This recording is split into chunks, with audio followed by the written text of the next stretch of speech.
Hey guys, welcome back to another video. இந்த video எதை பற்றினதுன்றது already நீங்கள் டைட்டில் அண்ட் தமிழில் பார்த்து தெரிஞ்சிருப்பீங்க. எஸ், நீங்கள் புதுசாக ராயல் என்ஃபீல்ட் பைக் வாங்க போகிறீங்கன்னா உங்களுக்காக இந்த வீடியோ.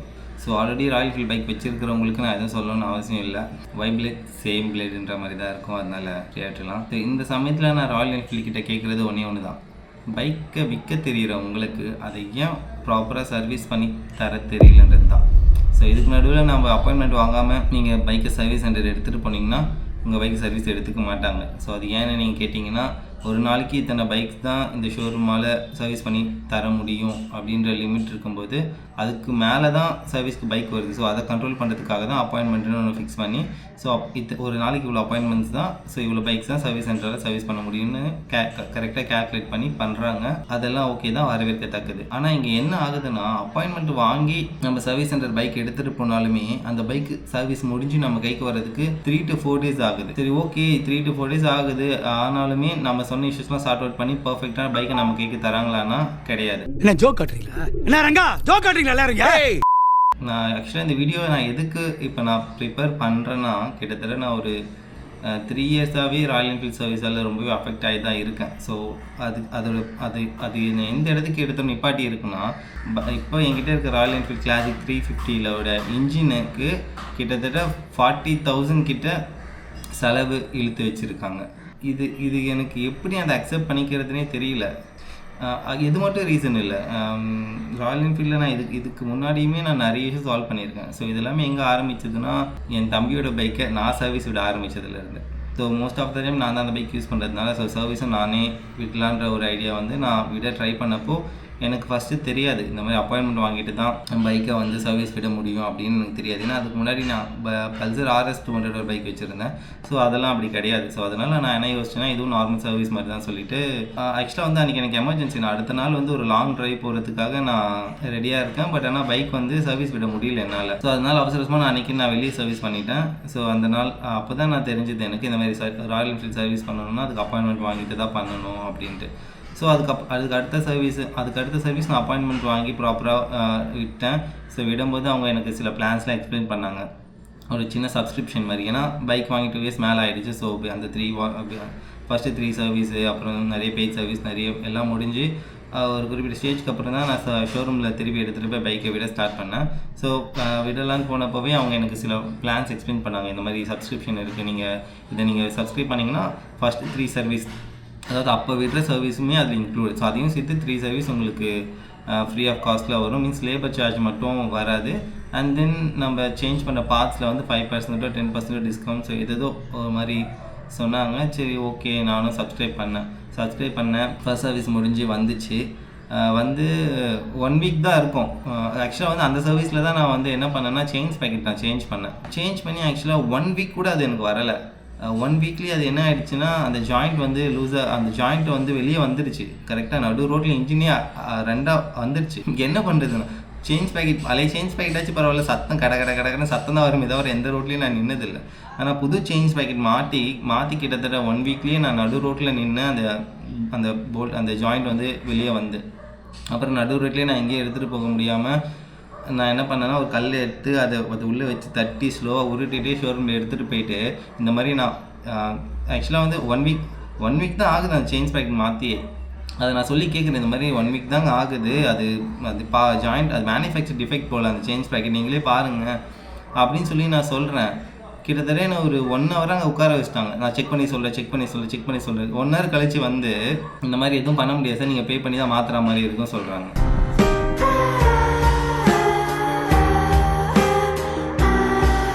ஆனால் நான் பே பண்ணி மாற்றலை, ஏன்னா அப்போது பட்ஜெட் ரொம்பவே டைட்டாக இருந்துச்சு எனக்கு. அதனால் நான் என்ன சொன்னேன்னா, இந்த மாதிரி ஜென்ரலாக மற்ற பிராண்ட்ஸ்லாம் என்ன பண்ணுவாங்கன்னா, சேஞ்ச் பேக்கெட் வந்து அப்படியே கழட்டாமல் மாற்ற மாட்டாங்க. அதை ஓப்பன் பண்ணி ஒரு லாக் மாதிரி இருக்கும், அது நான் இந்த பிக்சரில் பாருங்கள். ஸோ அந்த மாதிரி லாக் ஒன்று போடுங்க அப்படின்னு நான் சொல்லி அவங்ககிட்ட சொல்லிட்டேன். அவங்களும் என்ன பண்ணாங்கன்னா, சரி ஓகே மாற்றி போட்டு தரோன்னு சொல்லிட்டு போட்டு கொடுத்தாங்க. பட் கொடுக்கும்போதே சொன்னாங்க, இந்த மாதிரி இது அதிகமான வெயிட் அதை இழுக்கிறதுனால அந்த ஜாயிண்ட்டில் அது செட் ஆகாது, நீங்கள் கூடிய சீக்கிரமே ஒரு நியூ சேஞ்ச் பேக்கெட் மாற்றுறது நல்லதுன்னு சொன்னாங்க. ஆனால் பட் லக்கிலி அந்த சேஞ்ச் பேக்கெட்டை வச்சு நான் கிட்டத்தட்ட ஒரு 10,000 50,000 கிலோமீட்டர் மேலே ஓட்டிகிட்ருக்கேன். இன்னுமே அது எதுவும் ஆகலை, நல்லா தான் இருக்குது. ஆனால் இங்கே இதில் என்ன இஷ்யூன்னு பார்த்தீங்கன்னா, சேஞ்ச் பேக்கெட் மாற்றி 1 week தான் ஆகுது. 1 week ஆன சேஞ்ச் பேக்கெட்டு கட் ஆகிருக்கு. பட் அது ஏன் அவங்க மாற்றி தரமாட்டுறாங்கன்னு எனக்கு புரியல. அப்புறம் இன்னொரு இஷ்யூ இதில் நான் என்ன உங்களுக்கு நான் நோட்டீஸ் பண்ணுவேன்னா, அந்த கட்டான சேஞ்ச் பேக்கெட்டுக்கு அந்த ஜாயிண்ட் போட்டு கொடுத்தாங்கல்ல, அந்த ஜாயிண்ட் போட்டு கொடுத்ததுக்கு 3 ஃப்ரீ சர்வீஸ் இருக்குன்னு சொன்னேன். அந்த லேபர் காஸ்ட் மட்டும் கட் ஆகுன்னு சொன்னேன்ல, அந்த 3ல் 1 வந்து நான் சர்வீஸ் விடும்போதே, அதாவது அந்த சேஞ்ச் பேக்கெட் மாற்றி தரும்போதே 1 போயிட்டுருக்கோம். இந்த செயினை வந்து அந்த லிங்க்கு போட்டு அட்டாச் பண்ணி கொடுக்கறதுக்காக ஒரு ஃப்ரீ சர்வீஸை வந்து அவங்க அந்த சப்ஸ்கிரிப்ஷன்லேருந்து கட் பண்ணியிருக்காங்க. எனக்கு ஒன்றுமே புரியல. இது இது மேனுஃபேக்சர் டிஃபெக்ட்டு. அந்த இது 1 வீக்கில் கட் ஆகிருக்கு, சர்வீஸ் விட்டு 1 வீக் தான் ஆகுது. இவ்வளோ இருந்தும் அது ஜஸ்ட் அவங்க அந்த பின் மட்டும் தான் போட்டு கொடுத்தாங்க, கம்ப்ளீட்டாக மாற்றி கூட கொடுக்கல. இவ்வளோ ப்ராப்ளம்ஸ் இருந்தும் அதை அந்த சின்ன லிங்க்கை போட்டு கொடுக்கறதுக்காக அந்த 3 பிளான்லேருந்து 1 அவங்க கட் பண்ணது எந்த வகையில் கரெக்டுன்னு அவங்க நினைக்கிறாங்கன்னு எனக்கு புரியல. இதெல்லாம் ஏற்றுக்கவே முடியாதது. பட் ஆனால் அப்போ இருந்த நான் மனநிலைமையில் ஆளை விடுற சாமின்னு தான் நான் வந்தேன். இதுக்கப்புறம் நான் அந்த பக்கமே போகக்கூடாதுன்னு ஒரு ஐடியாவில் தான் இருந்தேன். பட் ஆனால் என்ன பண்ணுறது, இன்னும் ஒரு ஃப்ரீ சர்வீஸ் எனக்கு அங்கே பெண்டிங் இருக்குது. ஸோ அதனால் என்னோடய 3வது பெய்ட் சர்வீஸையும் நான் அங்கே தான் விட வேண்டியது இருந்துச்சு.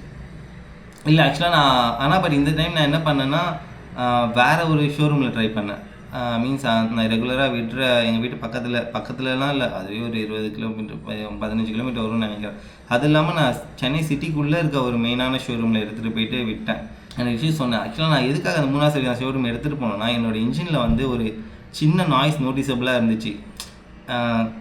சின்ன ரொம்ப கம்மியாக தான், மைன்யூட்டாக டக்குன்னு ஒரு சின்ன சவுண்டு. எனக்கு அது நல்லாவே நோட்டீஸ் பண்ண முடிஞ்சுது.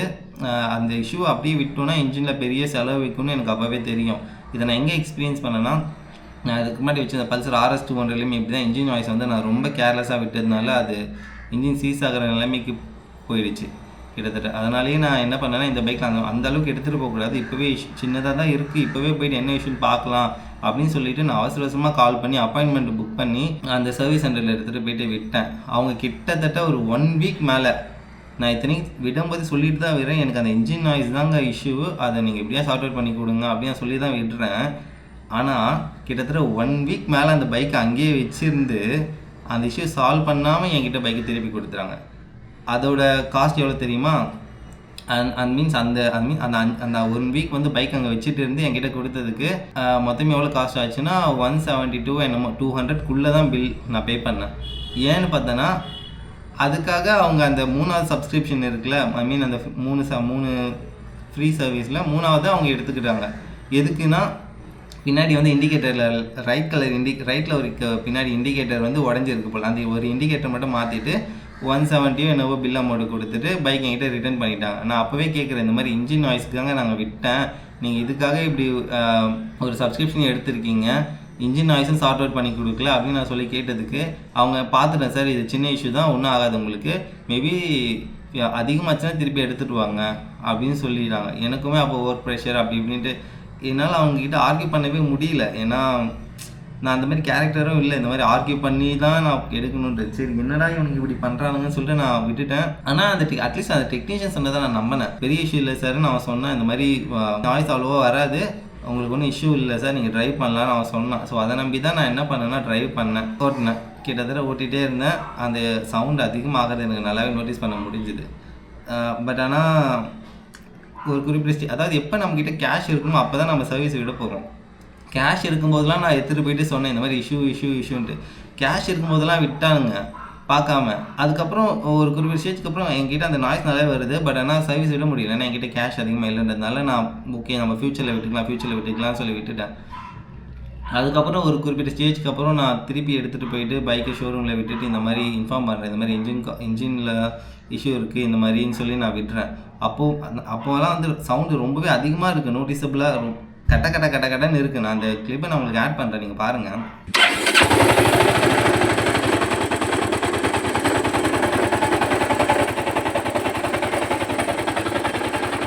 ஸோ இந்த அளவுக்கு சவுண்டு வருது. நான் எடுத்துகிட்டு போய் சர்வீஸ் சென்டரில் விட்டுட்டேன். அவங்க அப்பயுமே என்ன பண்ணுறாங்கன்னா, ஜென்ரல் சர்வீஸ் பார்த்துட்டு பைக் என்கிட்ட கொடுத்துட்டு, சார் இப்போது நீங்கள் ஓட்டலாம், நெக்ஸ்ட் சர்வீஸில் சொல்லுங்கள் நம்ம பண்ணி கொடுத்துடலாம், இப்போது ரொம்ப டைட்டாக இருக்குது சார் அப்படியே சொல்கிறேன். அந்த டெக்னீஷியன் என்கிட்ட ரொம்பவே ஒர்க் ரொம்ப ஹெவியாக இருக்குது சார், எங்களால் இப்போ இன்ஜின் கழட்டி பார்க்க முடியாது, நீங்கள் நெக்ஸ்ட் சர்வீஸ் எடுத்துகிட்டு வாங்க, இன்னும் 2000 கிலோமீட்டர் 4000 கிலோமீட்டர் நீங்கள் ஓட்டலாம் அப்பயுமே அதையே சொல்கிறான். நான் எடுத்துகிட்டு போய் விட்டது அந்த இதுக்காக தான்டா, நீ அதையவே பார்க்காம நீ அப்புறம் எடுத்துகிட்டு எப்படா எடுத்துகிட்டு வருது, இன்ஜின் ஏதாச்சும் யாரா பொறுப்புனா ஒன்றுமே கிடையாது. சரி ஓகே, திரும்பவும் நான் ஆர்கியூ பண்ண விரும்பலை, நாங்கள் இந்த பைக் எடுத்துகிட்டு வந்துட்டேன்.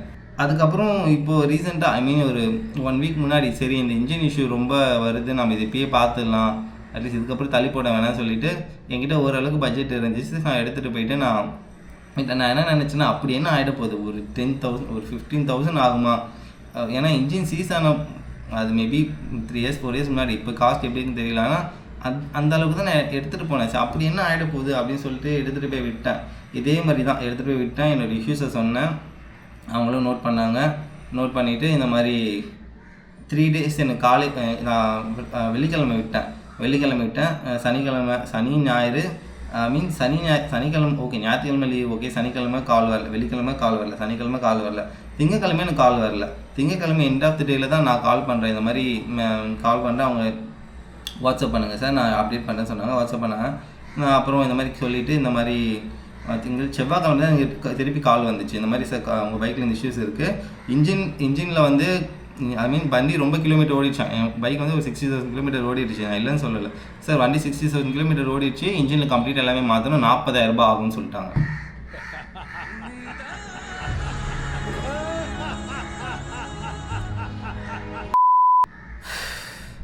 $40,000 அந்த இன்ஜினுக்கு, நான் எங்கே போகிறது? டேய் இதுக்கு தாண்டா நான் படித்து சொன்னேன், அப்போவே பாருங்கடா அந்த இஷ்யூவை பாருங்கடான்ட்டு.